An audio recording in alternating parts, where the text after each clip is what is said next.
Assalamualaikum warahmatullahi wabarakatuh. Yang terhormat Bapak dan Ibu dosen pengampu mata kuliah Teknik Komunikasi dan Presentasi PL1202 dan asisten dosen yang saya hormati serta kawan-kawan yang saya cintai dan saya banggakan.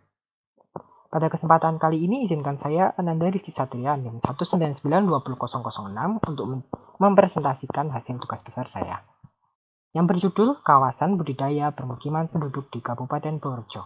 Aspek yang saya teliti adalah permukiman kumuh.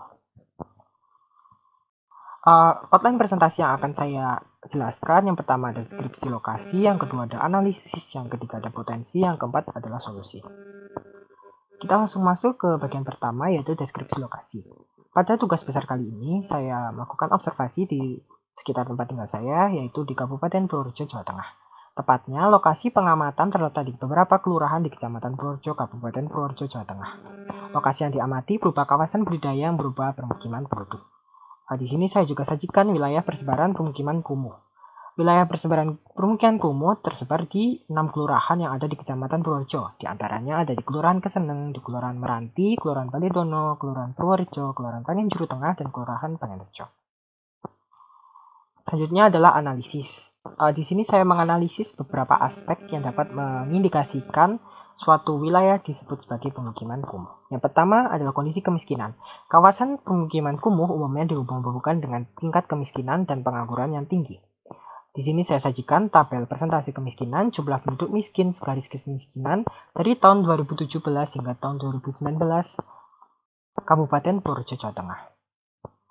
Selain itu saya juga sajikan indeks keparahan dan kedalaman kemiskinan Kabupaten Purworejo, Jawa Tengah. Selanjutnya kita masuk ke persentase pengangguran. Dalam grafik tersebut terlihat dari tahun 2018 ke 2019 terjadi penurunan persentase. Namun pada tahun 2019 ke 2020 terjadi peningkatan. TPT atau tingkat pengangguran terbuka adalah persentase jumlah pengangguran terhadap jumlah angkatan kerja, mengindikasikan besarnya angkatan kerja yang termasuk dalam pengangguran. TPT yang tinggi menunjukkan bahwa terdapat angkatan kerja yang tidak terserap pada pasar kerja. Selanjutnya kita bisa lihat dari kondisi pendidikan. Kondisi pendidikan secara tidak langsung mempengaruhi jumlah pengangguran suatu wilayah. Dalam grafik pie tersebut terlihat bahwa masyarakat yang tidak bersekolah lagi jumlahnya paling banyak. Tapi di antara masyarakat tersebut masih banyak masyarakat yang belum mendapatkan pekerjaan sehingga secara tidak langsung menambah jumlah pengangguran.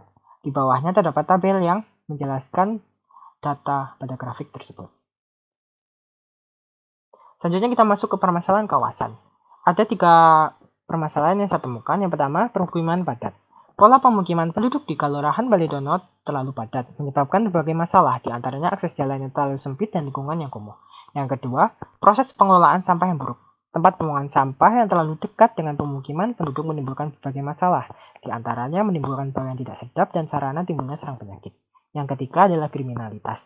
Tingkat kesejahteraan hidup yang rendah dan banyaknya pengangguran di kawasan permukiman kumuh mendorong seseorang berbuat kriminal. Perbuatan tersebut diantaranya adalah penjambretan, penggunaan obat-obat terlarang, dan minuman keras. Selanjutnya adalah potensi wilayah. Terdapat beberapa jaringan sosial ekonomi yang sudah berkembang baik sehingga dapat menjadi dukungan bagi terselenggaranya kegiatan menguntungkan karena kawasan ini dapat memberi peluang usaha dengan modal minim. Yang kedua, sebagian besar penduduk bukan merupakan masyarakat dari lapisan sosial ekonomi paling bawah. Yang ketiga, beberapa lokasi siap alih fungsi menjadi kawasan industri dan pariwisata apabila dikelola dengan baik. Selanjutnya kita masuk ke solusi. Saya menawarkan beberapa solusi untuk menangani kawasan kumuh di Kabupaten Purworejo, Jawa Tengah. Yang pertama, meningkatkan sanitasi dengan cara meningkatkan kondisi higienis di pemukiman kumuh dan menciptakan peluang bisnis dan pengelolaan sampah. Yang kedua, pemberdayaan pemuda. Yang pertama, caranya adalah dengan mendorong kaum pemuda untuk menjadi karyawan di perusahaan lokal. Yang kedua, meningkatkan minat generasi muda untuk berwirausaha. Selanjutnya adalah perumahan. Memberikan rumah permanen dan terjangkau bagi orang-orang yang saat ini tinggal secara informal dan memberikan pinjaman lunak supaya kepemilikan rumah dapat diakses dengan mudah. Yang ketiga adalah ketahanan perkotaan dengan cara mengurangi kerentanan orang, memperkuat kapasitas orang, mengurangi resiko bahaya di permukiman kumuh. Sekian presentasi yang dapat saya sajikan. Apabila ada kesalahan, saya mohon maaf. Terima kasih. Sampai jumpa di lain kesempatan.